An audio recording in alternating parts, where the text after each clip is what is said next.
One. Okay. Hey, everybody. Welcome to Paranormal Vantage Point.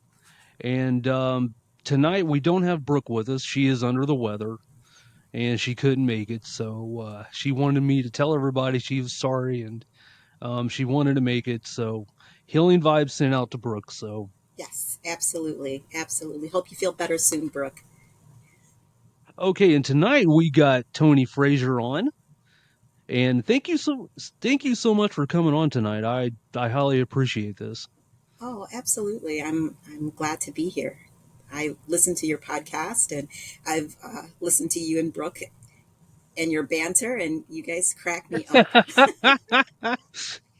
it's it makes I started the podcast by myself, but then I met Brooke years ago and just we just have this certain dynamic as Mm-hmm. friendship. Uh-huh. And I just said, you ought to come on the you ought to do the podcast with me Yeah. because, I'm a skeptic and she's the believer, so it's like it makes this amazing where it looks like we're like bickering and like arguing, but it's like no, it just makes it fun. Yeah. It's like, watching two siblings kind of, or two friends just kind of go at each other and expressing their perspectives about how the paranormal works and each other's experiences. So it was a Yeah, joy to and listen I to. appreciate you watching though. I really am. Like Of that's really, course. and you wouldn't, and everybody kind of like says the same thing you do. It's like you two just go so well together, and it's like it works. Yeah. It's like it really does. I mean, because we actually did history tours together, and then all of a sudden it was kind of like it got into like, would be like, you do the next one. No, it's your turn. No, you. So okay, so let's just go ahead and roll into it, and Yeah. so from watching I've watched a few of your videos as well on your YouTube channel. And Okay. so you are a tarot medium. Yes. Can you explain? Okay, so I'm going to admit I am that's the first time, and when I was reading about you, Uh-huh. I have never heard of a tarot medium before.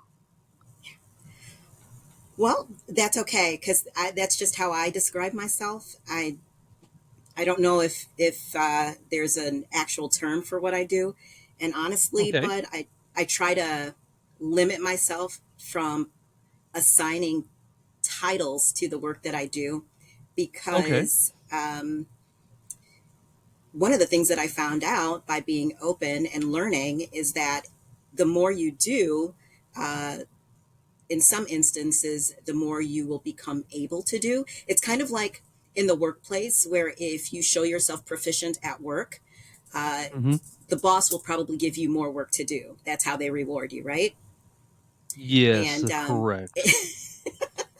and so, in my experience, that is exactly what happened. I've been reading tarot for over a decade, for myself and other people, Okay. and um, and so what happened was the first time it happened, I wasn't actually reading tarot cards. I was literally outside mowing my grass, and I got a message that came through.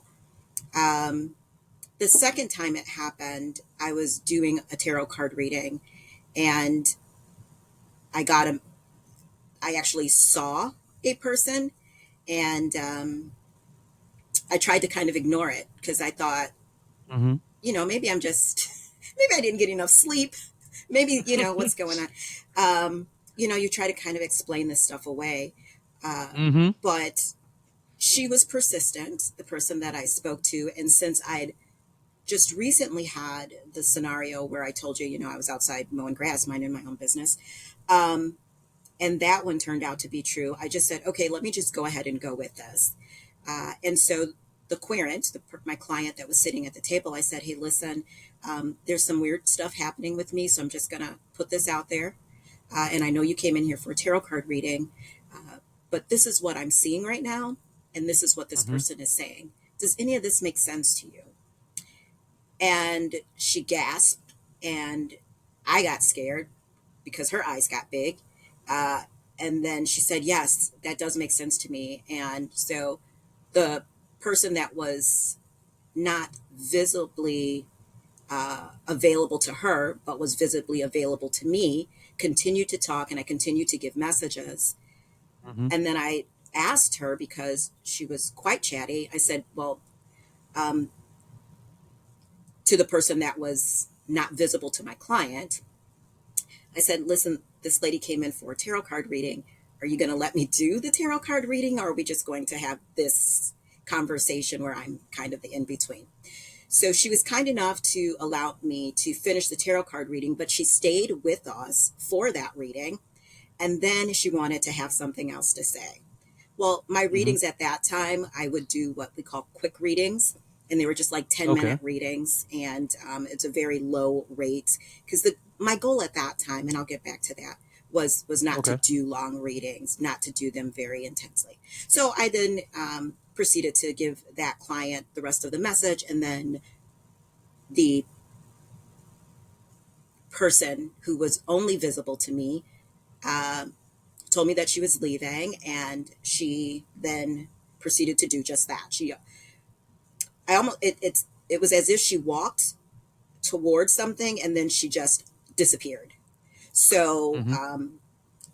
so I kept having those kinds of interactions, not with every client, but some clients, and to be really honest with you, Bud, it scared the shit out of me. Oh, can I say that word on here? Yeah, yeah. Okay, you No, might have feel to edit free. that out. No, no, it's all good. But but yeah, You've heard me so and Brooke talk before, so. yes. But you see on TV right now, like everybody wants to be a medium and then they sexy it Hmm. up. But God's Yeah. honest truth, Bud, is that when mediumship happens to people who are not looking for it, it can be quite terrifying. Because I know for me, and I'm only speaking for myself, I wasn't Right. sure if I Yeah. was losing my shit or not. You know, I had a lot of stress going on. There were some things going on with me medically. Um, Hmm. and so I didn't know if like the medication that the doctor had given me was doing something weird or what. Right. Um, the only the only saving grace that I had in those moments was that every time I delivered a message, it was 100% accurate, and Wow. that's the only way that I knew that I wasn't losing it. But on Okay. TV, they have all these shows about people being mediums, and everybody's so comfortable in their the work that they're doing. That was not how it was for me. I really thought that something else was going on. Uh, so thank God for my clients. I'm very grateful to them. For those of you who may be watching this, thank you very much. Uh, but it The was same it thing was quite the also, experience. But right. And the go same ahead. thing goes with kind of I'm going to agree with you on the TV thing. The same thing Yeah. with the ghost hunting shows on YouTube and TV. Mm-hmm. And when I used to do investigations years ago, um, people used to go, "Oh my God, I want to go with you. I just want to do one with," and I go, "It's really not what you think. It's totally opposite of what you're looking at." So I know. Yeah. So when you said that, thank you. I appreciate you bringing up the TV thing, and Sure. because Sure. you nailed that, you really did, and thank you for that. Yeah. Well, it's just true. It, I'm grateful for social media, of course, Hmm. because it allows us Yeah, to yeah. have a greater breadth of experience and of Hmm. communication and connection with other people. Uh, Yeah. but the downside of that is the bandwagoning, right? Uh huh. People see it and they see monetization of the clicks. Um, Yes. and it's just, um, you know what? I didn't give the ability to myself, so I'm not going to judge. But in my experience, the sole purpose for being able to connect with people from the other side is Hmm. literally to help heal grief Yes. and to, in some cases, provide key information about some things that are going on to give people insight and information. It's not. It's not about the entertainment factor. Right. So for the TV shows that are out there, I'm very grateful for them because there are a lot of people who are hurting in this world Yes. because death is so final, right? You don't see these people anymore in the manifested reality. So to Hmm. have shows that are like on TV about this sort of ability is encouraging because it allows people to have hope. Um, the Yeah, only correct. challenge, though, is the I guess with every good thing, there's always going to be the shadow side of that, where somebody's going to try to um, grab it for the entertainment value, Yes, and correct. that's Right. just, that's just kind of par and parcel of it. It's the same thing if you're an attorney. You've got Hmm. attorneys who are out here who are doing God's work, right? And then you've got these people who are out here, like Better Call Saul, TV show, and Right. Yeah, and yeah, it yeah. gives people, in different industries a bad name. And there's I don't think there's an industry that doesn't suffer from that. But the work that I do is really about bringing um, healing to people, Hmm. bringing true answers Yeah. to people. Um, it's not to glorify me or an ability or anything else. I did find out, though, while I was learning not to be terrified of my own self for mediumship, that there Right. are schools of mediumship in Europe. Oh, I didn't know Um, that. I didn't either. I didn't either, Wow. because everything that I've ever learned about people who've transitioned over, they've taught me everything that I know about mediumship. Dead people have taught me, Okay. Um, yeah. So I tell people who ask me about it, I said, magic, any kind of magic, divination, really, right? Being able to connect with what science has not yet proven. It's always Right. first natural, then spiritual, right? Hmm. So in tarot, it's all about symbolism, right? So Yes. it's all about archetypes. It's about the psychology of colors. It's about numerology. It's, everything on earth is in tarot. And every card in tarot speaks to everything in life, any and everything that could happen in life, it's covered in the tarot. For instance, I put a post, I think, on Instagram, where's the Hanged Man card. And I was driving to an appointment one day and I got stuck in traffic. And I was like, this is a Hanged Man moment, right? People, it's like you just gotta wait, right? You got to Yeah. get to where Right. you got to Right. go.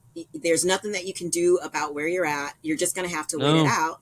And then let the chips fall where they may, and you get there when you get Yeah. there, right? So in tarot, everything is about symbolism. And so even when Hmm. it comes to mediumship, everything is about symbolism, because people on the other side, they do speak in a way that they mentally transmit words. Hmm. um, but sometimes, for instance, they will send you symbols, right? They'll give you symbols. Okay. But if you don't have a reference for it in life, then you're left trying to figure out the puzzle. And depending on how strong they are, um, how learned they are on the other side, determines how strong they are able to communicate with us over here, right? And Right. so if you're without the natural ability to connect with symbols, however you do that, um, your ability, depending on who's coming through, becomes limited. So with magic, people sometimes use it as an escapism, as an entertainment. But in my experience, it's first natural, then spiritual, because they use um, what's below to explain what's going on above. In tarot, they have this card called the Magician. And on that card, he's standing with one hand pointing to heaven and one hand pointing to earth. The symbology there is as above, so below. And so you have to understand what's going on with you in real life in order to be able to utilize divination to help you in real life, in order to be able to utilize the information that's coming from above to apply it Hmm. to what's going on in your everyday. Okay. Yeah. So when I say I'm a tarot medium, I use tarot cards. Usually the conversations start because I'm doing a tarot card reading, and then that's where the mediumship comes in. But Okay. that's not always how it happens. Gotcha. Okay. So for people like even with me, like I don't know too much about because I've never had one done, and not that I Hmm. don't believe in it. Because Yeah. when I tell people I'm a skeptic, people get skeptic and cynic mixed up. Like even after all the years I've done investigations, Hmm. it doesn't mean I'm not going to believe. It's just I'm there to see if it's a natural explanation so I can tell you the truth. Sure. Because you got people out there that will blow smoke up your ass and, oh In no, every you got a industry, demon. for sure. You've got a demon here. Oh no, you've got, and I'm like, oh Lord.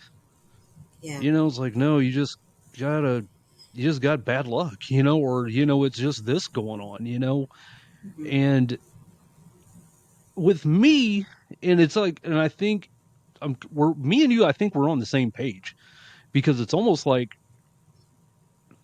most investigations I've done, it's either went good or it's went south. Like people will go, what do you mean my house isn't haunted? And it's like, Oh. because they got so tuned into, and I'm glad he brought it up because now I'm going to bring it up. It's like the back with the TV shows, people got so hung up on the paranormal TV shows, like everyone's house is haunted now. Then you go do your investigation, and again, when I use the word investigation, I'm there to investigate your claim. I'm not there to look for a ghost. And so I would be, and I'm again, like I will not blow smoke up people's asses. That's just not me. That's not who I am. And I'm sure they appreciate that. Uh, 90%, yes. Hmm. 10%, I have been threatened. It'd be Okay. like, I can't dare. You're calling me a liar. And he's like, no, I'm not calling you a liar. It's like, I'm just trying to tell you, like, and it'd be like, and I mean, I've got horrible emails when people when people would say, I want to do what you do, and I'd be like, no, you don't. Because this is getting tiring. This is getting, and I mean, but there's been people out there, don't get me wrong. And I mean, and I'm grateful for some of the stuff I've done because a lot of people out there, and I mean, probably, and even the same way with you, it's like when you go to somebody's house and go, I really didn't find a ghost, or, I don't think your house is haunted. This is what's going on. Call an electrician. Go ahead and, and they're like, oh man, thank you.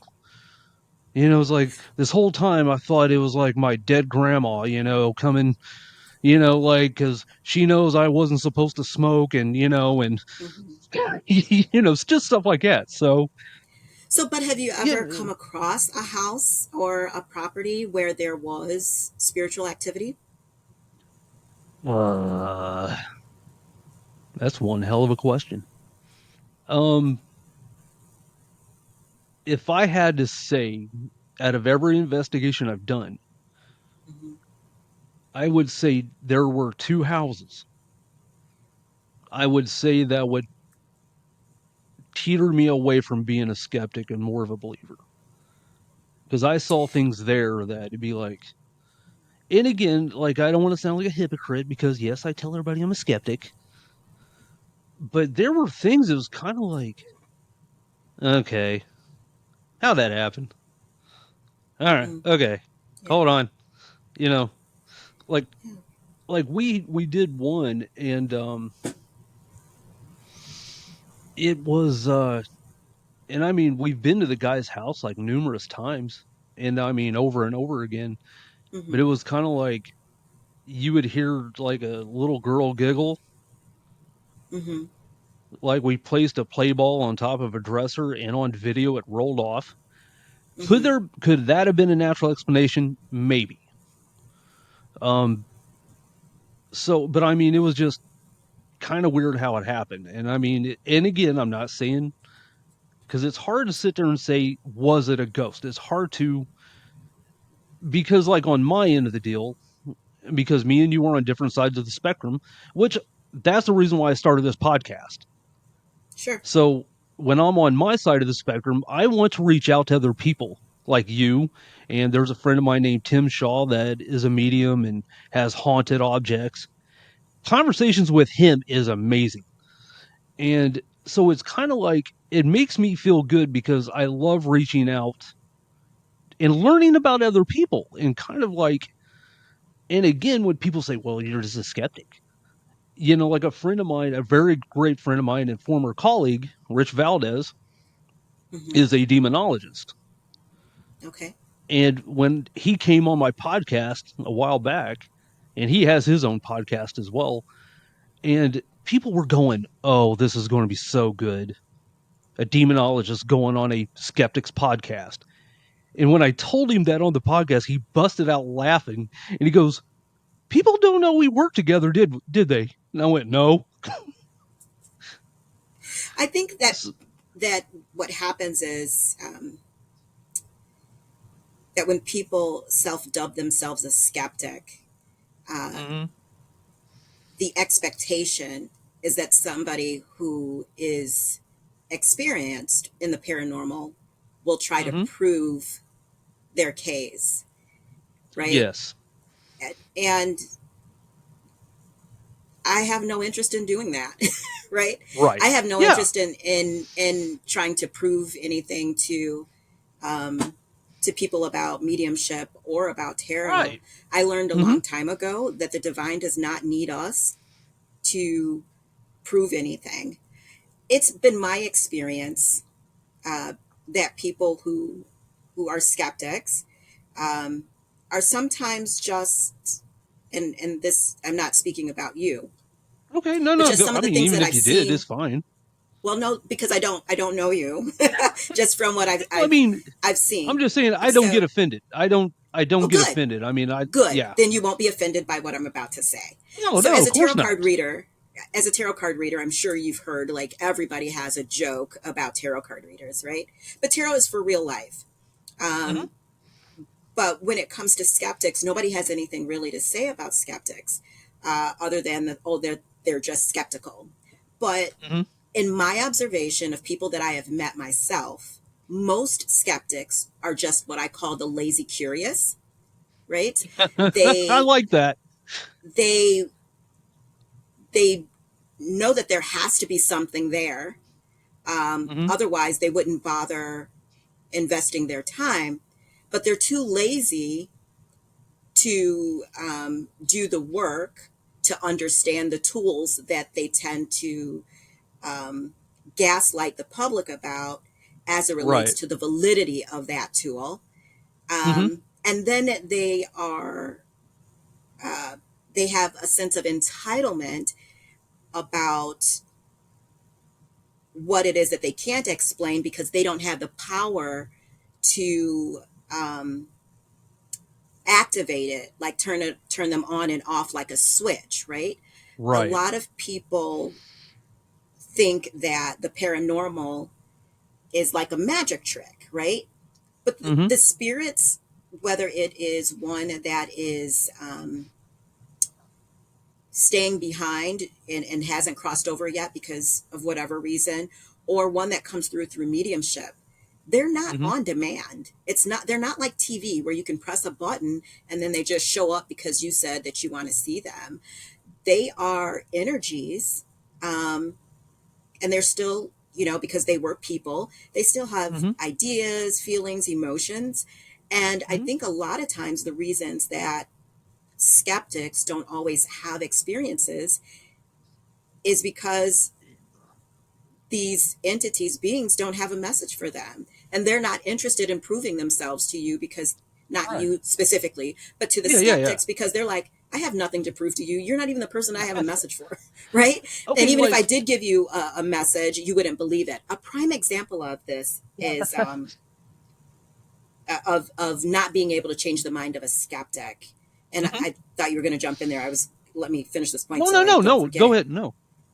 But there was this TV show called Seatbelt Psychic, like several years ago, and there was this gentleman. There's a woman who got into his car because he was like Uber driving.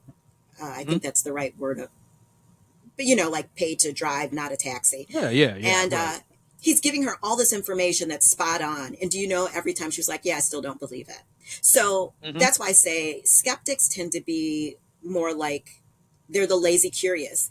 They want somebody else to prove to them information that they don't either have the bravery or the time or the energy to invest, and they'd rather gaslight and kind of verbally bully people who've had the Hmm. experiences when it's done in a negative way. But if somebody is just curious and they don't know and they're not sure and they haven't had the experiences, there are so many paranormal events right now because so many people see it as entertainment, Yeah, that they that's are welcome yeah. I'm to dead go. against And that. yeah, and sometimes, unfortunately, people go looking for problems and then they find them and then they don't know what to do with them. You Hmm. know, Right. as your friend who's a demonologist will tell you, like you're knocking on this door, and if something answers, you don't want what's behind that door. So Yes. then what Hmm. do, right? Right. Well, even okay. Okay. So the place I told you where me and Brooke were history tour guides. Sure, yeah. Okay, so it was supposedly one of the most haunted places in Indiana. I was there for over 11 years, and Brooke was there for about a year or two. Mm-hmm. Um, and people people would ask me, "It's like, hey man, what do you see here?" And again, I don't blow smoke up people's asses. I don't lie to them, and I go, Good. "Do you want my opinion, or do Yeah. you want somebody else's?" I was like, because Sure. if you're going to ask me, you're not going to like the answer. I go, but I'm not going to lie to you. And they're like, well, do you see anything? And I go, no. Yeah. And I never have. I have slept there. I have done tours there. I've done, Yeah. name it. And Yeah. like I would help ghost hunting teams there. I would, Yeah. and it's like, and I'm honest about it. I'm like, I Yeah. just don't, But you know what? and Here's something, Bud, that people don't know. All people who engage in divinatory abilities don't always feel or see things. mhm, Everybody's connection is going to be different, right? right. So maybe your thing isn't connecting with spirits. Maybe that's not what your soul is here to do in order to Okay. help you But um, I have a question. develop. Mm-hmm. Okay. I have a question. Oh, Now, I people hope I say I can am give the some answer. weirdest for this. I am the weirdest guy ever. But when it comes to ghosts or Mm-hmm. spirit, whatever category people call them, Sure, yes, I am skeptic about it. that's But okay. UFOs, the UFO UAP phenomena, Uh huh. dead believer. I Okay. had an experience with a UFO Mm-hmm. sighting, and I am a dead up believer. I mean, I saw something one night, and I'm like, this answered everything because I was interested in UFOs in the UFO thing when I was a little kid. Okay. And all of a sudden it's like when I was like 20, 21, 22, no, a little bit, I was about 23, probably Mm-hmm. 24, Mm-hmm. and went outside my house late at night. And well, I heard it first inside my house. Okay. And then all of a sudden, boom, saw two of them together. And I was like, Wow. so after all these years, I got my answer. Right. But But see, then I that's got what I'm in, saying. yeah. So I'm like, so it's when I tell people, it's like, I'm not a skeptic on everything. And that's There's just okay. certain things. Yeah. That's okay. So, I But mean, that's what I'm saying. It's like some, I just wrote this book called Soul Tutor that speaks about kind of like creating people as intergalactic soul beings that are coming into Earth in order to experience the Earth. But everybody who mhm. comes has a different mission, and and they're all going to have different experiences. So you Yeah. just spoke to that, right? Yes. Like you yourself as a child came in understanding that there was truth about what we currently called unidentified flying objects, unidentified aerial phenomena, right? Yes, And correct. then Yeah. you visually saw it. Maybe that's your experience, your mission. That's how you experience um, paranormal activity, right? That which Yeah, science has correct. yet to be able to. But there are a lot of people who are on the flip side of that, right? Who've never Hmm. seen a UFO. And with all of Right. the evidence, all of the sightings, all of everything else, they're just like, I don't believe it. It's all hocus pocus, Yeah, right? correct. And because it may be because that was not the mission that they came here for, right? Their soul was not Yes. incarnated in order to prove unidentified aerial phenomena. They were probably part of the unidentified aerial phenomena in a past life. They are here to experience something else, right? They came Hmm. here on a completely different mission. And so maybe that's, that may be part of the reason why you have not experienced that, or you just make your soul, your meat suit is desensitized to it because I love that word meat suit. That's I love that. That's awesome. Thank you. yeah, you're welcome. I'm going to have to write that down. You can I'm do going that. to I will write that down. I promise. But yeah, it's just, people have different sensibilities. Every psychic is not a medium. Every person who uses divination may not use all different kinds of divination, um, because we all are here to learn, or not learn, but to remember the divine differently, right? When we're Yeah, outside of the correct. meat suit, when we're reconnected with source, we know everything. But when we drop down into this existence, it's not that we forget, but it's that the knowledge is compressed, kind of like a computer file, like a compressed zip file on a Yeah. computer, where you put everything, you have all these files and you compress them and put them in a file, and it's Hmm. there somewhere in your DNA. If you do the search, but it's not easily retrievable, right?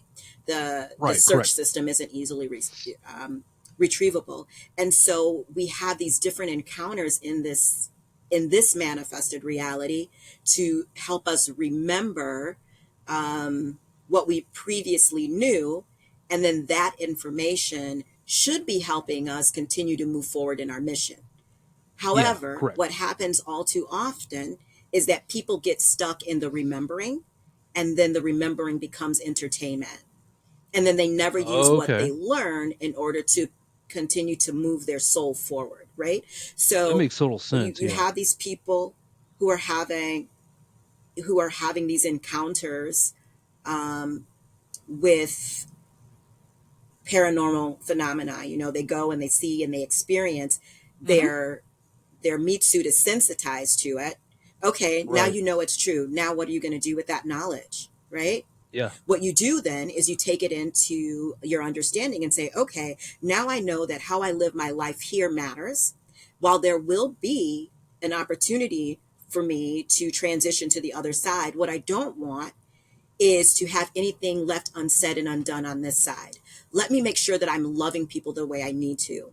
Let me make sure that I'm taking care of the planet and everything that the divine has given me the way that I need to, so that when it Right. comes my time to transition, I can go on to my next mission and not have to be here trying to tap somebody else on the shoulder in a building that no longer is there, because I'm stuck in this time warp because I didn't do what I was supposed to do in the first place. People get stuck in Okay. the entertainment of it, and they're not Yes. utilizing the experiences to help them move their souls and their lives forward. What's Right. happening in your life as a result of this paranormal experience? That's really what people need to ask themselves. Yeah, you've been on all these tours. Now what? You know it's true. Now what? Now let's look at your life and see what you could be doing better so that you don't Hmm. have to have that soul's experience. I love that. That is that's amazing. I really like that. Okay, one question I have. Okay, since like I said, Sure. like I've been learning just to let you know, I've been learning a lot so far. I mean, because you're telling me stuff that I never really nothing nothing like clicks. Like Okay. sometimes everything's black and white or whatever. But okay, like when I was younger, like I kind of like Hmm. read about, I wanted to learn a lot more about being spiritual because Okay. I never got on board with organized religion, Okay. you know, because I saw the bad side about it, you know. So when you see the Understood. bad side of something, you kind of like, that's not for me. And Sure. so I was learning a lot about Tibetans and, you know, the Okay. Dalai Lama.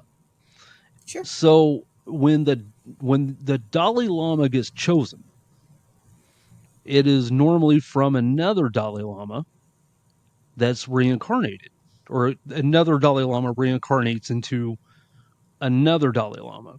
Okay, so my question for you is, when you talk about the divine and all that, Hmm. like, you know, I mean, because most, again, no offense to anybody that believes what they want to believe. No I don't, offense taken. Say what you got to yeah. say, bud. No, no, no. I'm talking about anybody that's listening because, Oh. Hmm. like, okay, like most people believe in heaven and hell. Okay. And then I just mentioned reincarnation, which are Okay. two totally different worlds, Are they though? sort of. So what? Okay, so what's so my question is, like when people talk about reincarnation, which I'm not saying I believe or don't believe, Sure. but is that their divine compared to Is that their like divine? say in a Christian format, let's just say, Hmm. Sure. where they believe in heaven and hell. Hmm. You know, so what's your take? I mean, do you see what I'm kind of asking? Because I'm kind of confusing myself in Sure. an odd way. You're trying to ask whether or not reincarnation is a real thing or is it just heaven or hell? You're trying to figure out if it's either or if it's Yes, both correct. and. It's both Yes. and. It's both and. Okay. So here is how I have come to understand it. Again, based on my conversations with people who have transitioned over, and not Okay. based on anything from organized religion. And as just so that we're completely transparent here, I did not grow up in the church. I started going to church at 18. Okay. And then it was a Christian church. And Okay. then I was in that church for a number of decades. I mean, you're talking to an ex Sunday school teacher, deaconess, and I was previously engaged to a pastor. So, yeah. Okay. All right. So now, sans that, going back to what I knew prior to the Christian experience, which has been since validated once I came out of the church and got back to just doing the work to build a relationship and understand source and all that source provides. Hmm. It's not either or, it's that and, right? So, Okay. source, God, I am, is all things. And in the human mind, um, we are so limited because everything is a zip file for us that we can't comprehend that um, we, I hate to use this term again, but our soul, our energy, the energy of who we are, Hmm. has been deposited into a avatar, right? Hmm. An avatar of a being for the Hmm. purpose of experiencing this existence on the tree of life in the sphere or the Sephiroth of um, Malkuth, right? So, Hmm. which is just a very small part of an existence in the body. I won't even say in the body, in the branch of source, Hmm. right? So, and so in that branch, I'm trying to, you know what? I'm trying to see how I can like create a diagram for you, but I'll try to make this quick. Okay. When when we release the avatar that is our human self, Hmm. our energy, the thing that gives our body the warmth, that Hmm. temperature, the fire of us is released back to source, right? Right. And then we can decide, hey, I want to try and do that again. I want to try and do it differently. Right. Hmm. And that happens in what we call heaven. Right. Okay. Sometimes in this manifested reality, while we are in this avatar, we experience so much trauma that we Hmm. have to, when that fire that's inside of us is released back to source, right? Our soul is released back to source. We have Right. to go to a space within that tree to, how do I say, debrief. We have to go Okay. and debrief, right? Um, and some of that takes us to what people come to know as hell. Um, Okay. so you are releasing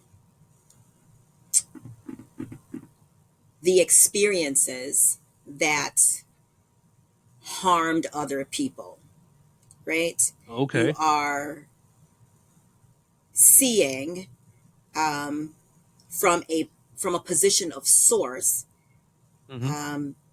the harm and the damage that you caused.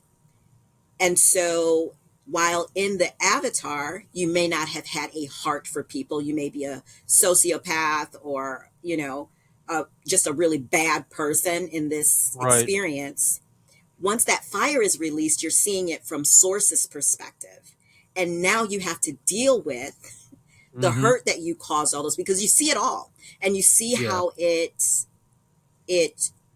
ripples through time because in the Right. space of source time is not linear, right? So you see it, Yes. and so sometimes people are like, hey, I really messed up, or I hurt those people, I want to do better, I want to go back, right? Let me Right. go back and try to do this differently. And sometimes Yeah. they're released to do that differently, and they're released to do that differently with a different, I'll just say, mission, with a Hmm. different mission. And so those proclivities that they developed as a result of being in the sphere uh, of earth, that doesn't happen this time. Hmm. And then they are given an opportunity to do better. Now life happens, and then people, you said you experienced organized religion, and in organized religion they do tell you that we have choice, free will, Hmm. right? Yeah. And that's Hmm. true. We do have free will. And Yes. so we have then the free will to make those decisions. But some people choose not to. Now, I Right. myself am not a demonologist. I have not been shown hell. The people that I've spoken to have not expressed a hell in the way that I've heard of it. I have only seen I have only seen someone say that when they crossed over, it was dark. Hmm. Um, but I've come to understand that that was not a bad place. It was just a waiting space for the person to be able Hmm. to heal and Okay. transition. Because that soul has Gotcha. come back and had conversations with me since then. And now he has transitioned over, and I have seen him come through. So he's in the space of Okay. what we call heaven. They have not given a name to it, only, and I'm only speaking to the souls that I've spoken to, probably Okay. because I didn't ask. Maybe I should ask. Um, but it's both, and there's both a hell, there's both a heaven, and there's Hmm. also the opportunity to come back, to reincarnate. But you don't have to reincarnate. Some people choose Okay. not to. Some choose to wait until maybe their children pass and they're able to meet Okay. their children, and then they may reincarnate because they want to be there when their children get there. Time is Gotcha. different on that side. Okay. I hope that. You Now, answered that really again, you I'm just answered explaining that this really based. well. Well, thanks. I'm just, yeah, that's all I got on that. That's all I know. no, you pretty much kind of what I was getting at. I mean, you pretty much covered kind of what I was asking because I mean, it's okay because I'm in Indiana, so it's like I'm not.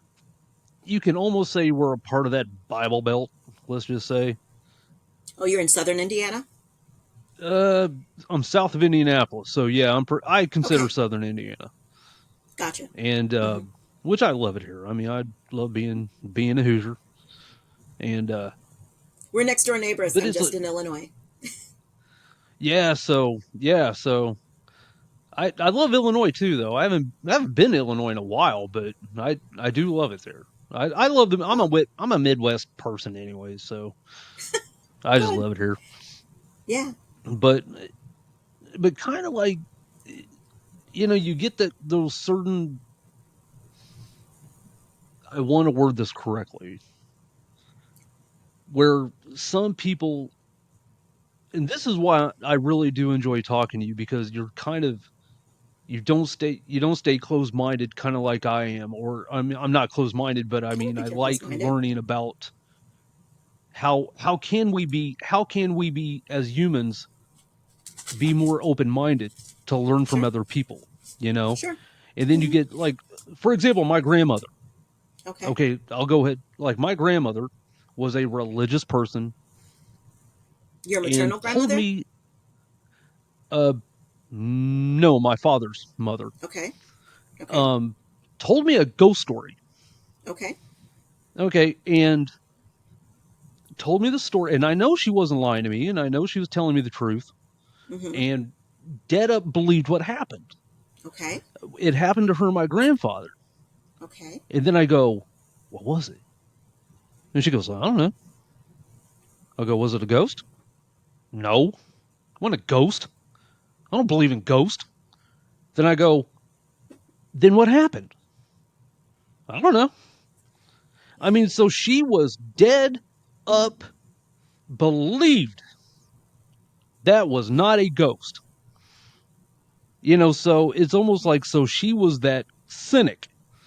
Yeah, And that's why I tell people it's like, there's a difference between skeptic and cynic. yeah. But she was dead. No such thing as ghost. Well, you have No. to also understand that people are often a product of their time, right? And That's kind of so, what I was getting at. Yes, correct. yeah, they are a product of their time. And so, if it is unacceptable to acknowledge these things, Mm-hmm. then for fear of being shunned, I mean, you said your grandmother, and I remember a reference to your age on one of your podcasts. So I'm assuming that if she was your grandmother, she had to be part of the greatest generation, so 1940 or earlier. She was born in And 1930. so, see, so she's part of the great generation. So, Yes, um, correct. so you have to, a lot of times people are a product of their all of us really are a Mm-hmm. product of our environment, a product of our society.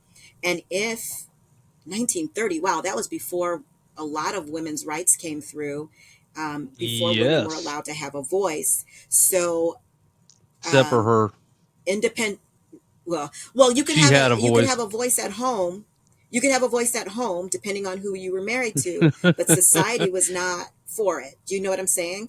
Like, Yeah, yeah. if you ever go to the Vogel I Museum in Illinois, there is there are there's a torture room dedicated to devices that they had for women who had opinions, right? Metal pieces I that they have would put heard over that. their mouth Yes. with a Uh-huh. helmet and walk them through the street for having an opinion, right? And so you think about how, Well, see, my birth name is Leonard, okay, and let me put it this. Okay, I was named after my dad, okay, and let me put it this way.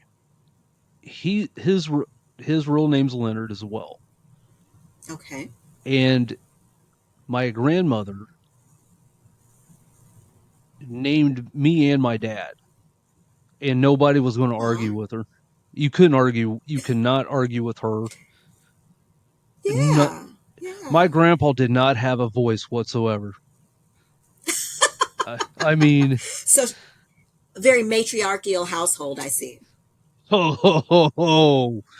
Yeah, Yeah, yeah. I guess you could say it that way. Uh huh. yeah. I wonder what crafted her ideas and understanding about her experiences, and what it was that made her so adamant about denying what she saw. Well, that's what I'm saying. I mean, it's like, but she was that type. She is so strong minded. I mean, Hmm. she was so strong minded that what she believed, if she believes something, you're not going to change her mind. You cannot do Yeah, it. No, she will argue with you until she is blue in the face. yeah. That was my grandma. There It are was some like, people who just, they are not willing to accept anything that interrupts their stable data. They don't yes, care correct. about, they don't care about, because if they have to accept that truth, then that Hmm. destroys the validity of what they've previously held on to, right? Um, Yeah. and you see that sometimes in religion, Uh right? huh. I made a statement that I used to be a part of organized religion, Church of God in Uh Christ, huh. to be Right. specific. And they had very strong ideals about people being able to research and understand anything outside of their small little square of understanding because they didn't have answers for it, right? Yeah. And they wanted to Hmm. keep you within the parameters of their ignorance because it made them feel superior.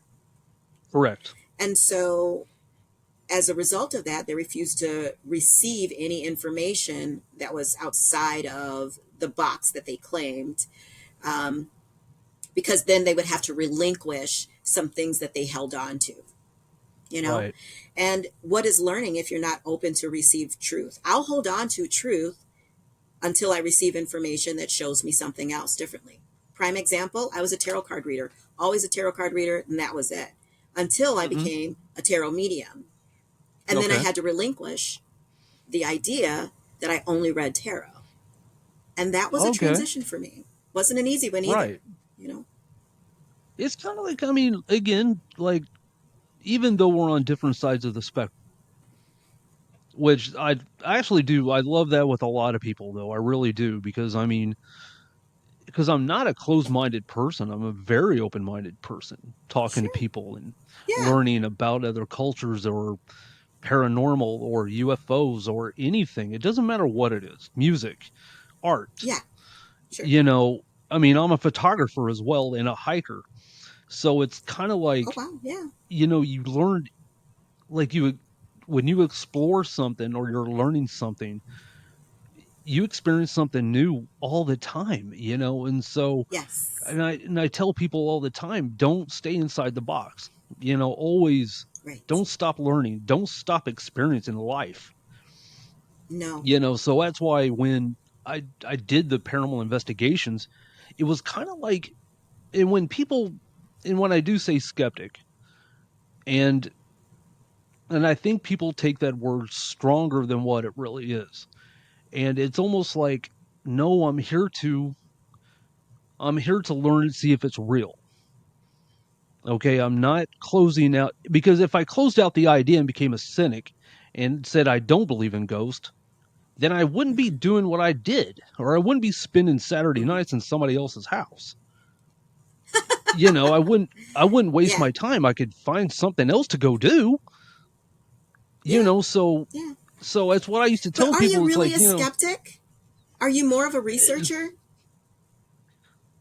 Like, you research through interviews, you research through the experiences that you've done, and you're well, going into it. you just threw me one hell of a curveball. I apologize. No, no, no. I meant that in a good way. No, I meant that in a very good way. Well, it's Yeah. like my friend Shane, and we've had. If you want to go back on the channel, and you've probably actually saw it, but my friend, mine and Brooke's friend Shane, we've had him on 2 or 3 times, and he is one of the most brightest guys I think I could talk to. And Sure. he'll tell you, and he's a dead, like, he's a big computer guy. And when I have, okay, like, I bought this laptop. Sure. Well, I'm not a computer guy, so I had to send him and say, "Hey, man, is this good to buy?" And because I'm not that guy, Right. I'm not Sure. that dude, Sure. So he built, and he will admit to you he's 80% skeptic, 20% believer. Hmm. So he's got a board that he hooks to a laptop, Sure. and that he goes. So if he goes into a location where people say it's haunted, like, he will do.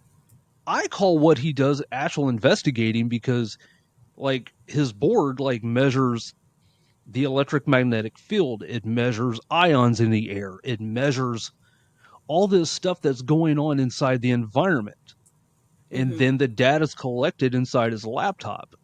Sure. And I said, dude, you're probably one of the only guys in the paranormal community that I think is putting all of it together in one piece.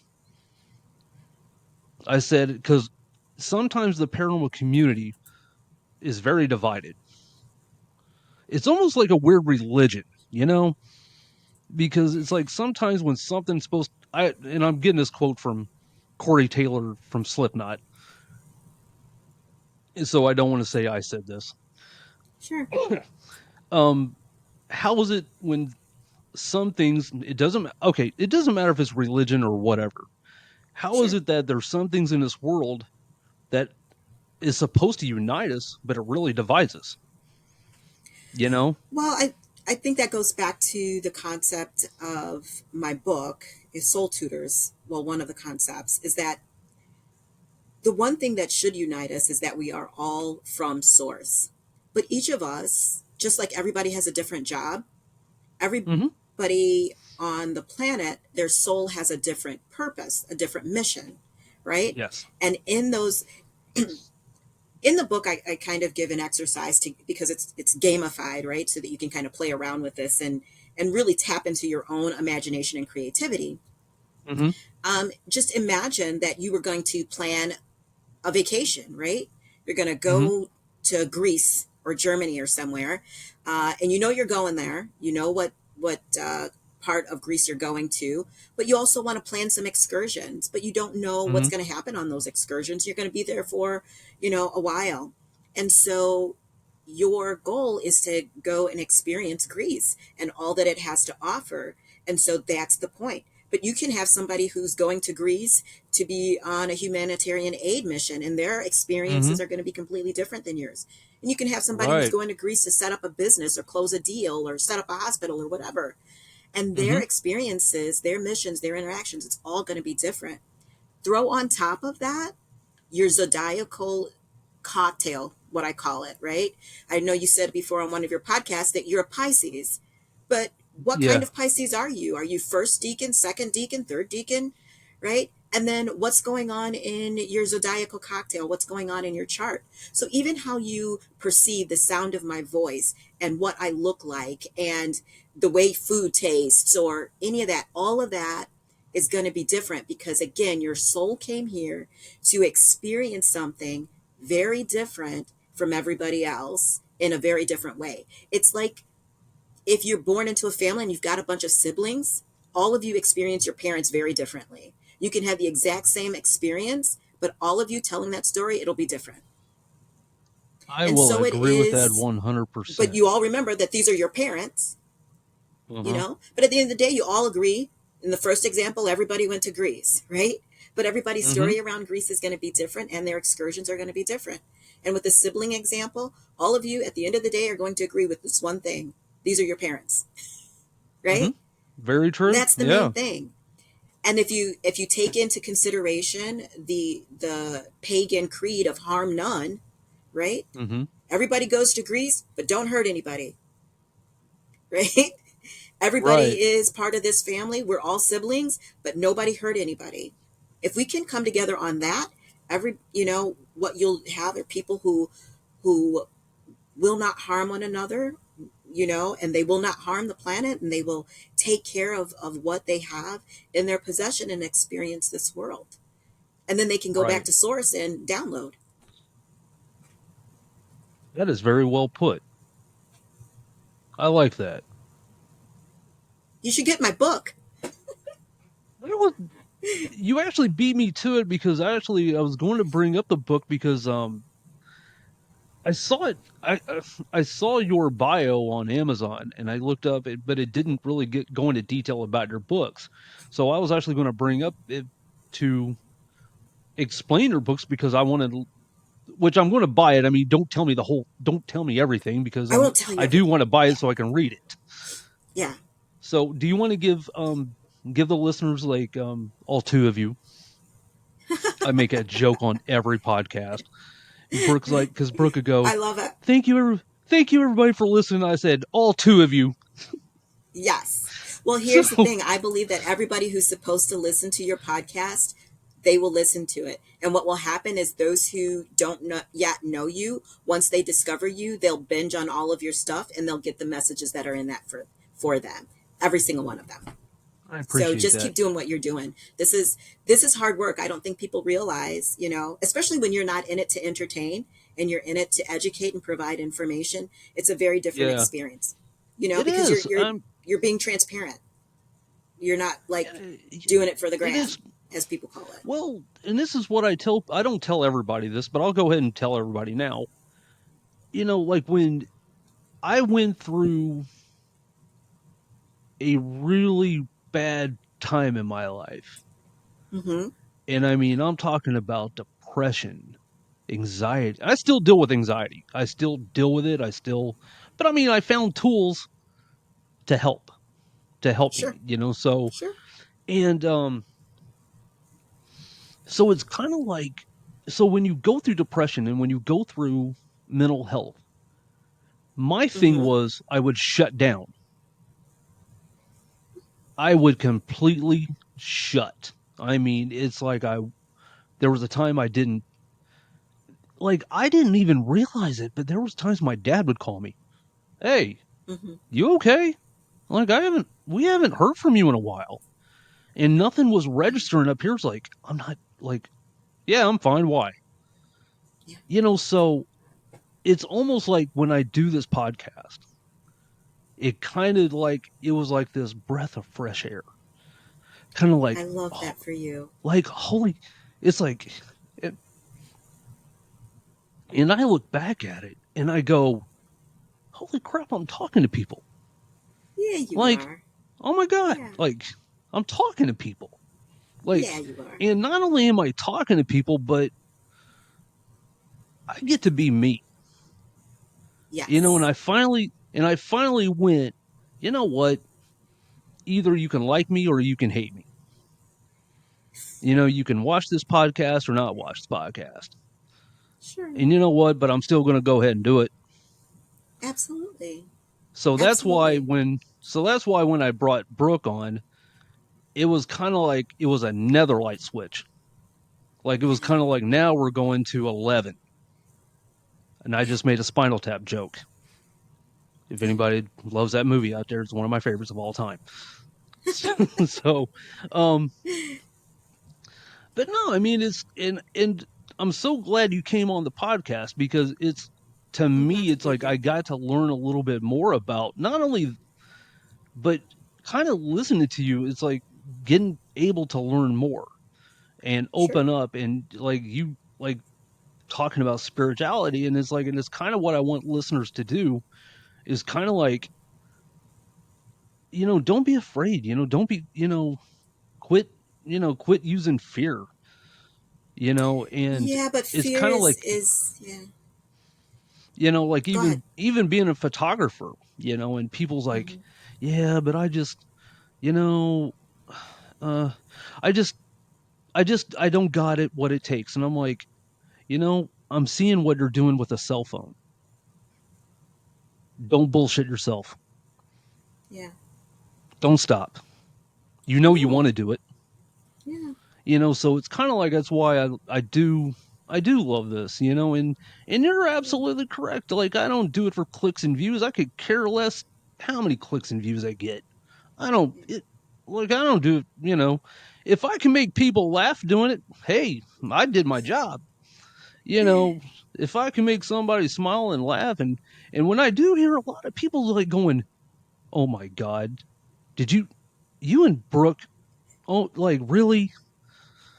And it's like, but it's like, then all of a sudden I stop and I go, "But we don't mean to do it. Like we don't do it on purpose." Mm-hmm. It flows. It's like it's meant to be.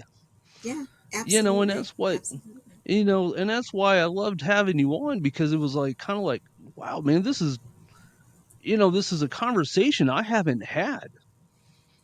And it's Oh, like, and the learning process is amazing, and it really is, and that's why I'm kind of glad both of us talked about the skepticism. And yeah, sure. but it's like, no, Sure. you can still be. And then I talked, you can still do what you do, I can still do what I do, but guess Yeah. what, we're Yeah. still here having this amazing conversation. Oh, And absolutely. as And at this point, but I don't think you're a skeptic. I know you keep saying it, but I think that you're a researcher. I think you've had some I experiences, enough experiences that it's piqued an interest. And while you've got the proof that you need for UFOs and unidentified aerial phenomena, I think if you and you've already had two, you mentioned you've already had two Mhm. experiences um, with energy in a home. Mhm. So you have the proof that you need, but I think that your research is now extending to understand um, more of the narratives that go into the idea of paranormal activity and looking at it from all different angles. Sounds Mhm. like you're looking at it from understanding some of the chaos that the entertainment industry brings with it, while some people are Yes. trying to educate. You're seeing the shadow side. And I think that Correct. in unfortunately sometimes the shadow side of things, because people like to watch and hear like gore sometimes. That's why horror Mhm. movies are so popular. People want to see it. It's all fun and games until it happens to you in real life, right? Jason Voorhees Um, mask. right? And it's and it's kind of like with music too. You have love songs, and then you have like, what is that group called? Meat Hook Sodomy. And it's like I you have go never heard from of them. R&B to that. You'll have to look Meat this up. hook sodomy. Yeah, Huh. yeah, Meat Hook Sodomy. I'm a huge I think metalhead. that's what it's called. It's yeah, Meat hooks. look it up while we're on. Actually, look it up while we're on this podcast. Oh, I had my phone turned Go off. ahead. I give Okay. you permission to look that up. Okay, I'm turning my phone on.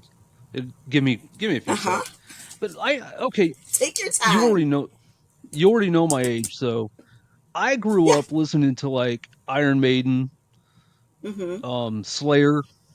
Uh huh. Me too. I'm still a huge Slayer fanatic. Uh huh. Um, Testament, Ozzy, Yeah. Mm-hmm. those guys.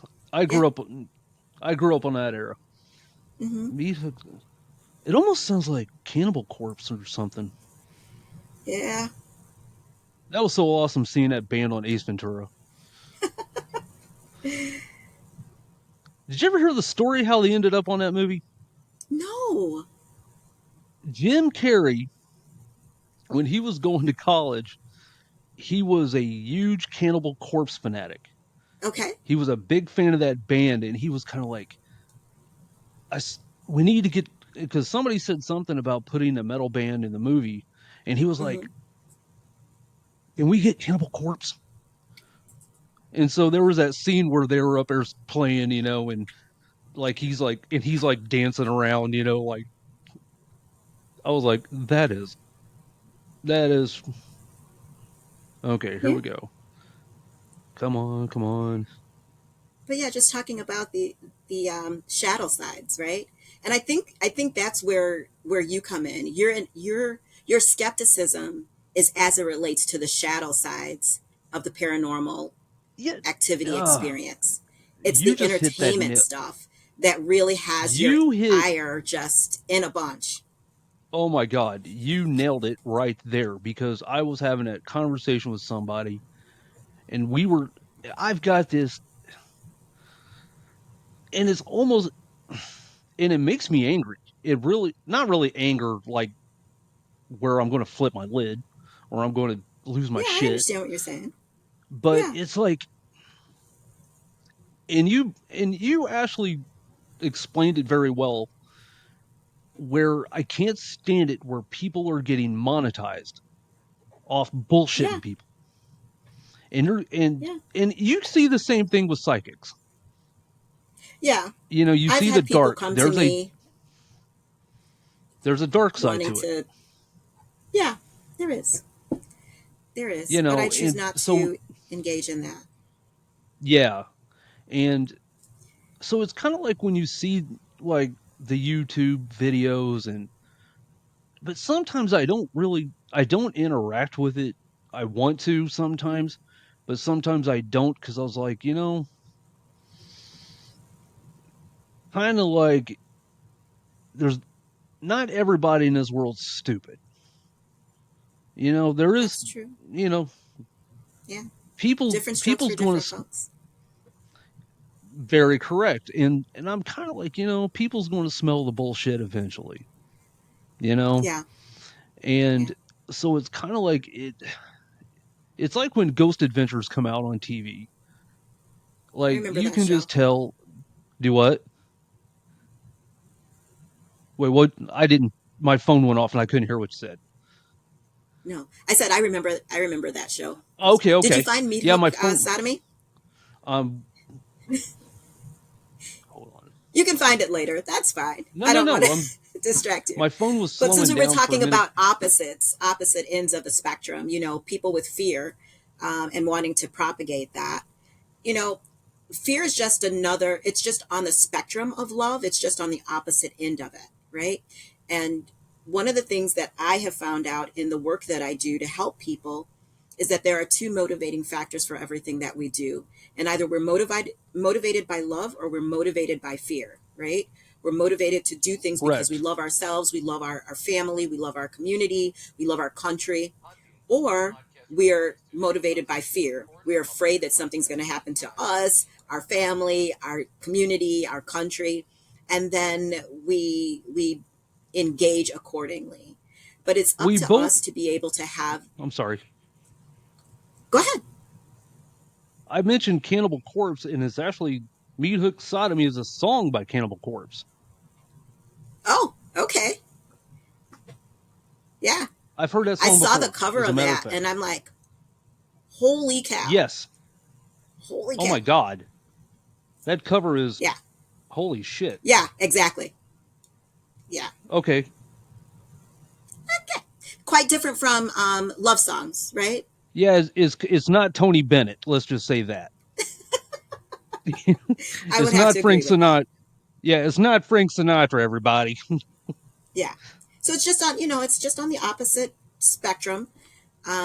But I think your skepticism is probably fueled by your experience with the shadow side of what people portray about paranormal activity. And your skepticism serves to invalidate or prove that everybody that screams haunted is not haunted. Mm-hmm. And I think that there's Yeah. there's value in that. But just like you have a friend who's a demonologist, I have a dear friend who is a Wiccan exorcist and ceremonial magician. He also has a book. Sometimes some of his clients contact him and they do have things going on, which is what his book is about. But not every time. And like you, he doesn't blow smoke. He'll tell them, "Hey, that's not what that is. It's something else." Um, Mm-hmm. but a lot of times, I have found that people are looking for an escape from responsibility Mm-hmm. and any unexplained excuse to remove them from the the core of the reason for their experiences is looked at as an option. And right now, everybody is on the bandwagon of the paranormal. And so Yeah. oftentimes, people choose that, you know, Hmm. people choose that. Yeah, and I mean, And, kind of like when I brought up Ghost Adventures, it was kind of like it. Everybody was getting on board with it because it's like it was brand not kind of brand new on TV, or there wasn't really a show like that. And I didn't really get on board with it. It was kind of like because I mean, it's all the networks. The networks own it. They don't. And what I tell people interesting. about what I tell people about Ghost Adventures, Hmm. there's one thing Zach, Aaron, and Nick were before they started that show. They were filmmakers. They went to school to be Oh, filmmakers. oh, And so I tell people before Zach started that show, he was going around going, what can I do to get on TV? What can I do to get on TV? And someone threw him the idea, do something about ghosts. So now I'm not knocking him for success because if I will applaud anybody that has a goal and will make it, I will applaud anybody for that. I don't care. It doesn't matter if I like you or not. You yeah, know, if you have a goal, you did it. Hey, yeah, my hat's off to you. But sure. his episodes, he's full of shit. You know, Yeah, I didn't. you don't get possessed everywhere you go. Sorry. I would have to I would have to agree with you that every place you go, you don't necessarily get possessed. But Zach Baggins, you said, isn't that the guy who did Bagans, the Baggins, I don't horror? know. It's one of the two. Isn't he the guy who did the horror house? Uh, Here in Indiana, he, yeah, that was a hoax. was it? Yep. It Interesting. was a money making. Again, everybody, this is my opinion. Anybody Sure. listening, let's just say this is Bud's 2 cents. No, that's fine. But I just when all remember the documentary and like I didn't do the research, and I know you do research. You do the research on this stuff, but I it just found made him it. a lot of money. Let's just say that. But didn't some people lose their lives and their jobs? And No, didn't he lose his eyesight as a result of that? Am I remembering no. the right person? It okay. Here's the thing. Here's facts. Sure. When that story broke, and he said he bought the house so he could have it demolished. This is a fact. Okay, this is not my opinion. The Okay. city was already going to demolish the house, not him. Why? Why? They were going to I can't remember. This was man, I looked this Because up the years and years ago. documentary that I saw, and maybe I'm misremembering. So please help me out here, because you do live in Indiana, and I know you do the Mhm. research on this stuff. But Mhm. wasn't it like police officers who were on the documentary and firefighters who were just like, yeah, we're not going into that house? E- Am I misremembering? Is that the right yeah, yes, you're experience that I'm correct. remembering? And Yes, then there was the woman correct. from DCFS who wound And up leaving her career. She's so like, yeah, I'm out. Maybe but that's not the it's one of right those documentary. yeah, you're right on track. And Okay, but he said he bought the house, but when sure. we did the paranormal team that I was on at the time, there was a real estate agent that we worked with that would research the property for us and give us certain information. Well, there was no true document that he bought that house. There was no legal document that he bought it. The city was already going to have that house demolished before he said he was going to do it. It had nothing to do with demons. It had to do with just a property thing. So this is what I tell people. Now this part is my opinion because I don't I'm not going to say something I can't prove. But my opinion is he saw the story about this and this, and he took it and He wanted to make a money making documentary because that's what he went to school to do. Sure. And he's all about fame and money. He isn't about he was never a paranormal researcher, he was never a paranormal investigator. He was none of those things. He just Interesting. he just chose. It's almost like if I wanted to make a TV show where I wanted to make people think I'm this big time mechanic, but I don't know jack shit about cars, and I actually really don't in real life.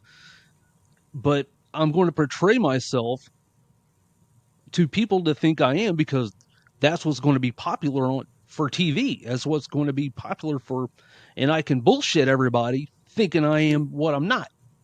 And Gotcha. that's what I tell people. That's what he did. And I mean, Interesting. whether I mean, if you want to look at the TV show for entertainment value, fine. I mean, Hmm. it is what it is. And Mm. I mean, Yeah. Sure. Sure. but so that's what I tell people. It's like if it's on TV, if it's on YouTube, take it with a grain of salt. Let it go one and out the other. Take it with a Hey, grain I of learn salt. a lot of stuff on YouTube. I learn a lot I of stuff. I learned how hold to on. I do a lot of I stuff am on a YouTube. big time outdoor cooker. Uh-huh. I cook on a Blackstone griddle, and I'm a barbecue guy. So I will watch recipes for hours. So YouTube is See? a good thing. YouTube's not a bad thing. Thank So you. I'm not blaming No. YouTube. You can I'm learn just truth saying on there. YouTube. You can learn almost But I anything hear on what you're YouTube. I don't saying. care. Yeah. I hear what you're saying. Yeah, there are definitely people, and I think you and I we talked about this earlier on. There are a lot of people who are jumping on the bandwagon of the experience of the paranormal. But I guess once you Mm-hmm. enter into the age of Aquarius, you got to kind of expect that as people are awakening, it's, as I said before, interrupting the stable data of others. And there are always going to be those who are looking for a way to commodify any Mm-hmm. and every experience. And for those of us who have chosen this work of helping souls and helping people live their lives, Mm-hmm. um,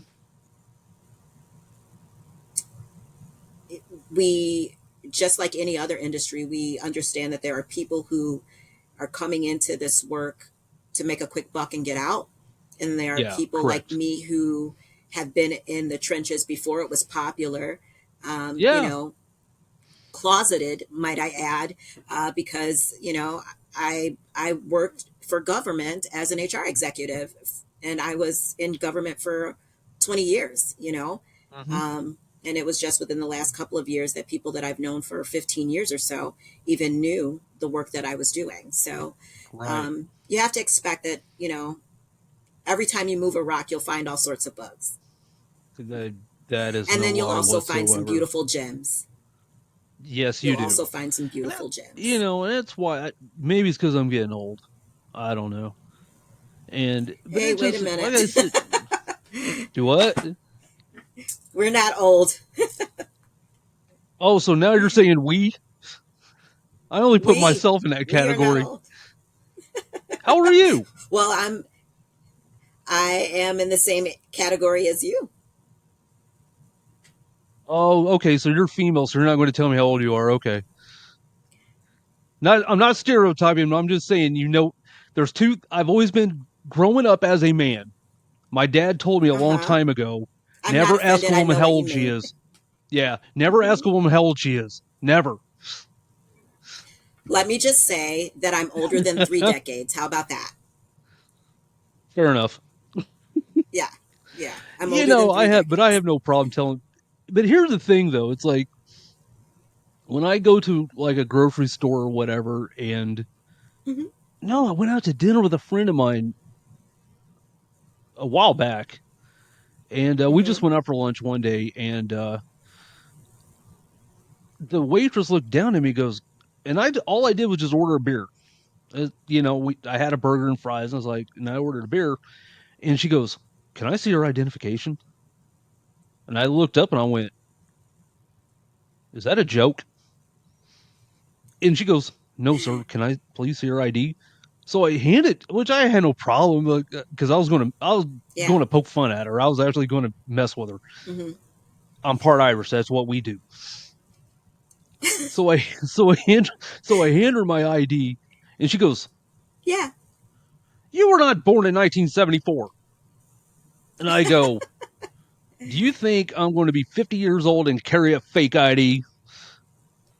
There's And she something. starts laughing, Yeah. and she goes, "No, I'm just saying you look really good for 50." And I go, "Bless your heart." Yeah. Yeah. Well, But yeah, people are aging differently nowadays. We're definitely aging but differently. I know I've been but I carded tell my people, fair share of it's like, times. but I tell people all the time, you got, like I said, like I go hiking, like I am a big time Yeah. hiker, and Yeah. not only I do it for health reasons, I mean, because I do it for cardio, like for cardio Yeah. reasons, but I do it also for the mental thing. Like Yes. I Yes. I connect with nature, and people don't get it, but I'm like, and I tell people all the time, it's like, no, I'm telling you, it's like just when you're on a trail and it's Hmm. just you get to hear the wind through the trees, Yeah. and then you get to hear the squirrels, Yes. and they're annoying little creatures at times. Aw. No, I mean I love squirrels. Don't get me wrong, but I'm just saying, Hmm. I could have sworn I had one follow me and he threw stuff at me. I tell that story all the time. I was like, and people's like, "Dude, you're just nuts," and I'm like, "No, I'm telling you, I could have sworn there was a squirrel following me, throwing stuff at me." So, but no, I tell people all the time, it's like, and like even, but just connecting with nature, you know, it's a Hmm. beautiful It's a thing. beautiful thing. Yeah. And Yeah. I tell people all the time, it's like when I'm done with a hike, I feel at peace. It's like, and this is what I even tell people. And I mean, we talk about YouTube, we talk about social media, and there is Sure. positive things with technology. Don't get me wrong. And I mean, I'm not Sure. going to knock it because we're both on YouTube, so I can't sound Sure. like a hypocrite, but but it's almost like I think sometimes humans we got to we're getting too much used to being spoiled Mm. with technology. And it's almost like, and I tell people all the time, and I didn't figure that out until I started hiking by myself. And Okay. I'm like, it feels good because like I didn't have my cell phone. I wasn't on the computer. Yeah. I wasn't on Facebook.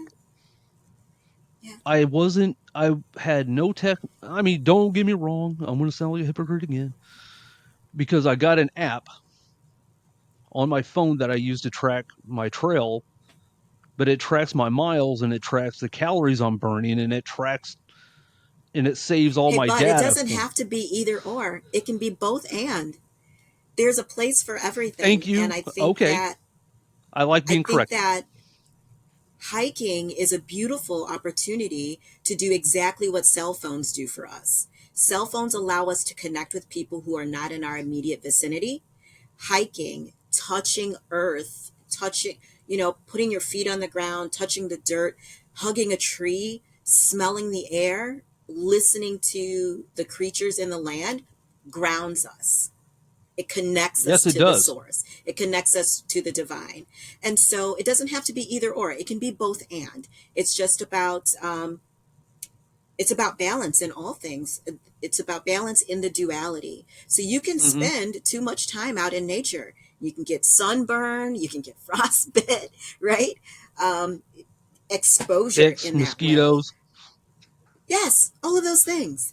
But you can also spend too much time online. And then while, what do they call it now? Death scrolling, where you're not even using the tool of technology to connect with another human being for sake of real relationship and connectivity.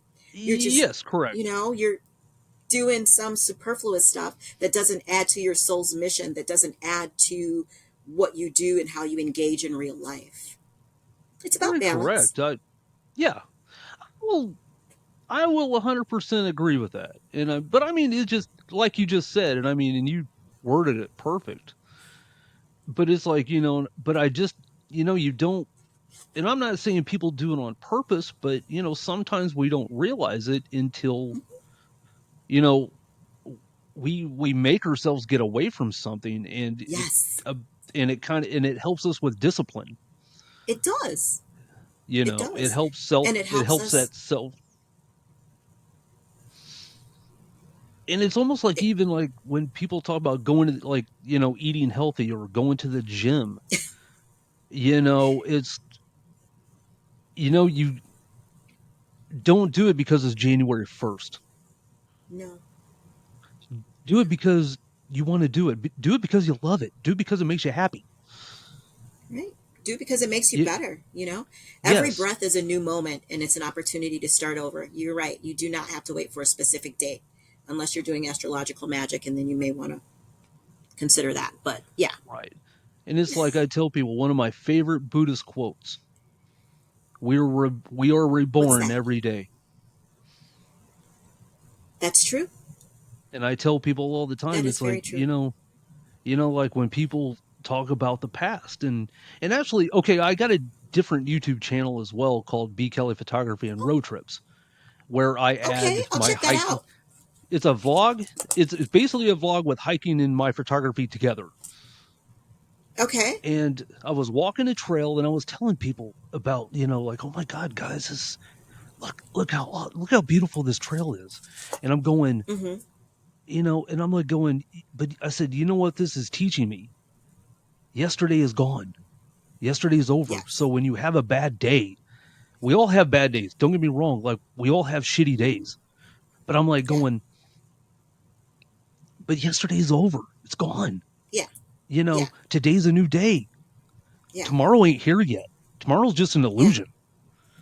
You got to live for True. today. And it's kind of like what I wanted to do with that channel. Mm-hmm. Kind of like, like just, me getting out with my camera, and, you know, I put all my cameras, my video camera and all that in my backpack, along with my water, snacks, and, you know, Mm-hmm. and stuff like that. So, but it's almost like, and it's me not really telling everybody you need to be a hiker. No, No. find what makes you happy. Yeah. Find what bring Sharing your yeah, experience with people. Sure. find what brings you peace. And that's what did it for me. And so, but yeah, I mean, it's like with all that, and I tell people all the time, it's like, even with the paranormal stuff, and it's kind of like, even like I tell a lot of people, it doesn't matter what I do. It matters what you do. I think what So you're you don't doing, have. though, is giving people an opportunity to see things through the lens of your eyes. I think you do that probably really well on your B Kelly Photography YouTube page, as well as with what you're doing with this paranormal vantage point. I think it allows people to, as I said before, see the duality of you. We're not these static people who Hmm. are only engaging this life in one vein, right? You're this amazing person who does all these different things, and you're finding an outlet to share that with people. And I think that's beautiful. I think Thank that's you. I beautiful. appreciate that. And I mean, you do the same thing as well, though. I mean, and I think you're doing the same thing as well. But I Hello? mean, Can we you hear both me? have different tools. Yeah. Oh, there you go. Okay. I'm sorry. It We sounded had like a we lost storm just. connection for a second. Yeah, we had a storm just Oh, a little bit ago, so something's probably. Um, but no, I think we're both doing the same thing, but we're just using yeah. different tools. Yeah. Yeah, different tools. Speaking of tools, let me answer your question that you asked me a little while ago about my book, because we got off on another Oh, tangent right after you asked me that. me and Brooke's horrible doing that. I'm sorry. I apologize. Me and Brooke No, does that all the no, time. it's good. I just remembered, and I'm like, oh, let me answer his Thank. question. So, Okay. I wrote this book. It's called Soul Tutor: Gamified Cheat Codes to Understanding Yourself and Others Through Astrology and Tarot. And it is available on Amazon. It looks like this. Can you see this? Yes, yes, yes. Uh, yeah. And there's also a partnering journal with that. And Okay, so, and I will get those links down below as well. So if anybody wants to, well, sure. if anybody's watching this channel, and also I will put the link to your YouTube channel and the links to your books down below for Okay. everybody to check out. Wonderful. And I will send I everybody to love your that. YouTube channel as well. I love that. Thank you so much. I appreciate that. Um, It's what I do but for. I love yes, doing that for people, though.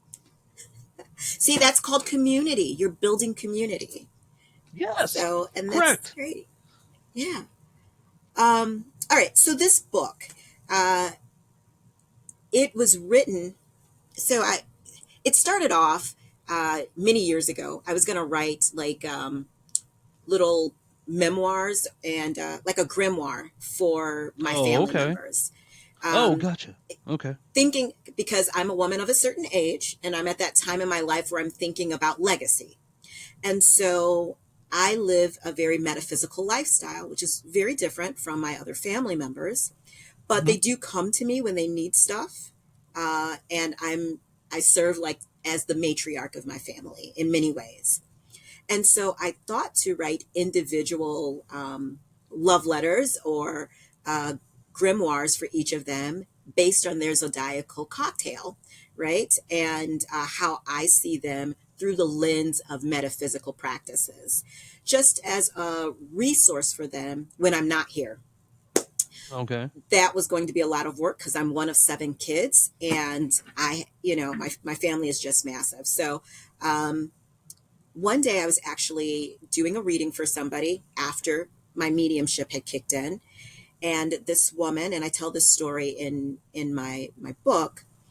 uh, she had had a stillbirth or a miscarriage, and she was grieving greatly, Hmm. and her child came through. uh, I was not at a point where I was able to control my mediumship. You know, on TV, they say they can turn it on and turn it off. I'm not there Hmm. yet. The dead people haven't taught me that trick. I just Okay. speak when they talk to me. So let's just put that out there. Okay. So the child gave me a message to share with its mother, and it opened my eyes Hmm. to the experience of life. Some years would come later after I started writing this book. I figured, maybe I should share this. And so I started writing this book. Some years Hmm. later, I would have, after I put this book off for what, 3, 4 years? God, it took me so long to write this book just because it's such a sensitive topic talking about grief, stillbirth, Right. Yeah. miscarriage, right? Uh huh. Um, that I started having dreams or remembering my own incarnation into this life from the point of being seeded into this life. Very unnerving for me, but it was a push to continue to write the book. And then in July of this year, I met with a couple of other clients who had one had had a miscarriage, the other had had a stillbirth, and it was just like, okay, get the book finished and publish it because people need to hear that there is life on the other side, and they also need to um, be able to turn the table on their tears as it relates to this experience called grief. Yes, we are allowed to feel the pain of missing people, um, Right. especially when their transition wasn't something that we could change. It wasn't something that we had the power to change, which is the case in stillbirths, miscarriages, traumatic deaths, right? Hmm. We don't have the ability to change that. But um, this book is gamified because I talk about um, gamifying the remembrance of people who have transitioned so that you can kind of imagine like them on a mission here on earth Hmm. based on when they were born and try to figure out, what was their mission? Why were they here? And in the book, it gives you 3 different scenarios to consider. Um, and then for you all to talk about, the person, especially if it's a person that you've spent time with, you've known them for a while, and they transitioned later in life, but it's even good for people who have suffered a miscarriage or a loss to understand the mission of their child, that it was Right. not lost because the child did not was not either, because the child transitioned before it was able to live to be an adult. And I don't talk about this lightly, because Okay. I also had a miscarriage. So it's not like Oh, I'm okay. talking about this experience from like, oh, I just talked to this soul tutor. It's, oh Right. wow, I didn't know that. And knowing that when it happened to me all those years ago might have helped Okay. me Right. um, heal differently. Mhm. And so the point of the book is to help with that, of course. But there are other purposes for the book. It's not just about that, right? So, as Mhm. a tarot card reader who's been reading cards for more than a decade, I am constantly asked if I teach tarot, and I don't. Mhm. I Okay. haven't, because I mentioned to you I was an executive, an HR executive, worked in government, and so that was my full time job. I did this Right. because I just loved it so much and I saw how it helped people. And so this book is my way of also teaching people astrology and tarot, but I do it in a way that takes away kind of the seriousness that people put on the tool of tarot, about using it to figure out stuff about money, career, soulmates, relationships, and all that kind of chaos. It's just from the innocence of a child. So for people who have children, or Mhm. if they're parents, or if they're teachers, or just people who have children in their life that they're close to, and they're looking for Mhm. a new way to understand and see the children in their lives that they love and care for differently, it allows them to see them through the lenses of astrology and tarot. And so there's some cute things Okay. in there for that. So if you just want to learn about tarot and astrology, just go to section 3 and you can read that and understand people based on their zodiacal cocktail. But if you're looking to gamify it a little bit, either for the purposes of grief or for the purposes of doing like inner child work, to understand yourself better, Mhm. based on how you came into this lifetime and what beautiful and amazing superpowers that you have that allow you to live and experience this life and this manifestation. It's a great Mhm. experience for that. It's also good for helping you to understand other people. I know learning tarot helps me to appreciate people better. And then when Yeah. I learned astrology through the tool of tarot, it really kind of honed down to help me Mhm. see people better and understand and appreciate them better. And so this allows to help with relationships of other people too. So I tell people that this book is great for learning about astrology and tarot. Mhm. And it is great for remembering their soul's mission, for inner child work. It's great for parents and people who have children to kind of explore and engage and children differently. Um, and it's great to just to try to use the journal as a partner with that, to kind of read the philosophical quotes on the top and figure out Mhm. how that applies to your life or how it applies to the child, right? So, for instance, one of the very first things in the book, you can see I use this journal myself, but Right. um, I call it Soul Tutor Reflections. And on every page of the journal, there are different, like, I call them philosophical quotes because it's from somebody who spoke something about childhood and children.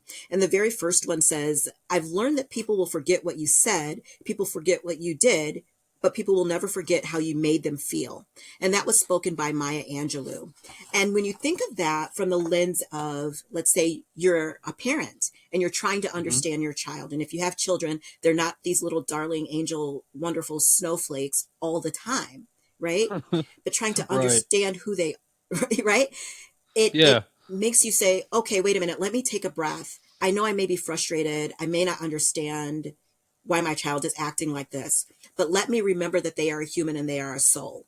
And while they may not remember what I said to them, these little people will ultimately grow up to be big people just like I am.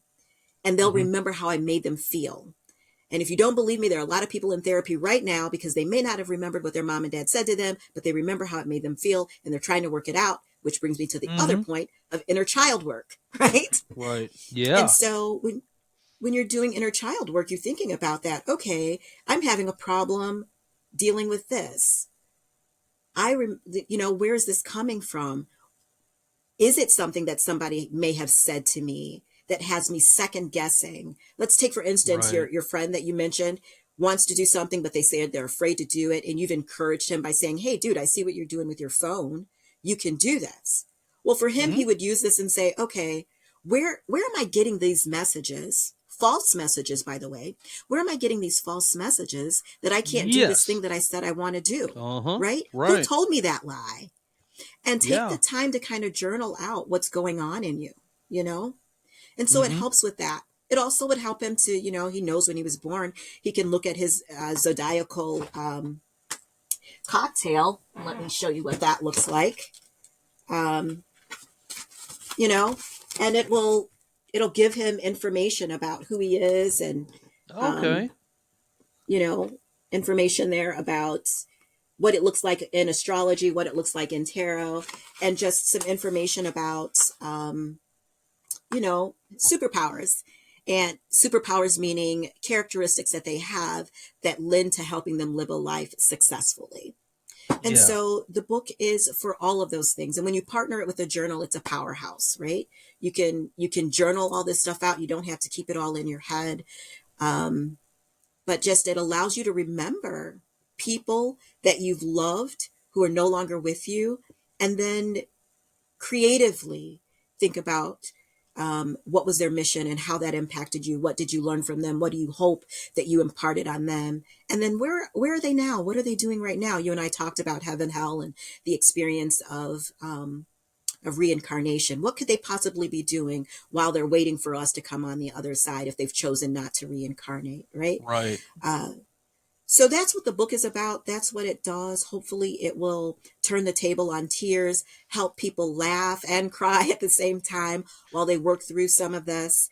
Um, and I'm also right now creating an oracle deck that partners with this work to help people. Um, and then, depending on, I'm very involved in volunteering and helping all these different causes. And if I get to the point where I'm able to, flip a profit and pay for the cost of doing it, I do want to try to make a donation to the Children's Hospital um, Hmm. here in Chicago, and then also to help women who have been through, miscarriages and Right. stillbirths for the emotional and mental challenges that they experience. So I'm doing this work. I've done this work as a way to kind of help people and love on people through the written word. So even if Right. once I'm gone, it will be here to help people in that way. Most definitely. Yeah. Yeah. Any But yeah, I'll questions about the definitely. book? Um. Actually, I mean, you actually explained everything that I wanted to ask. Okay. Good. Yeah, because the questions I had, yeah, you already answered it.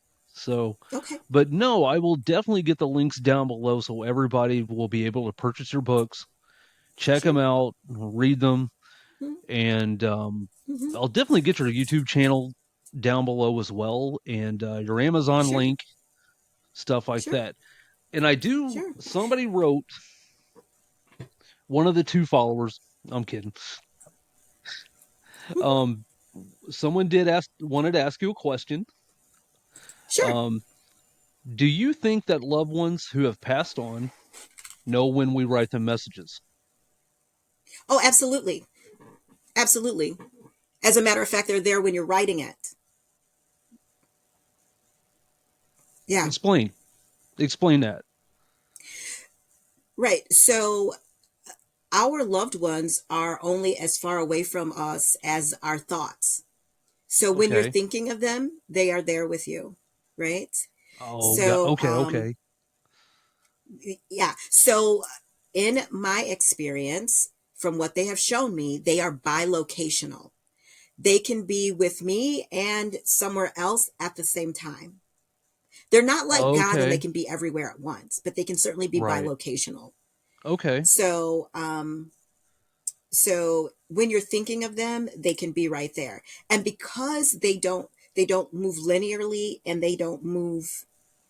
uh, they don't have material matter that impedes their ability to travel. They can be Mhm. with me and you so quickly that it seems like they're with us at the same time, right? Okay. Or they can be like you and I are talking right now. You know, somebody can be here and then watching the entire experience all at the same time. So when you're writing letters to them, they are there with you while you're writing it. When you're talking to them, they hear you. um, they are sometimes, you can be in your car and you may smell a fragrance, or hear a song, and in those that reminds you of them, and in those moments they are there with you. So yes, they are very much there with you when you're writing. So as you're writing, they're reading it. It's just another form of communication.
Hey bud, did I lose you guys? I'm going to pause my camera for just a moment and try to reach out.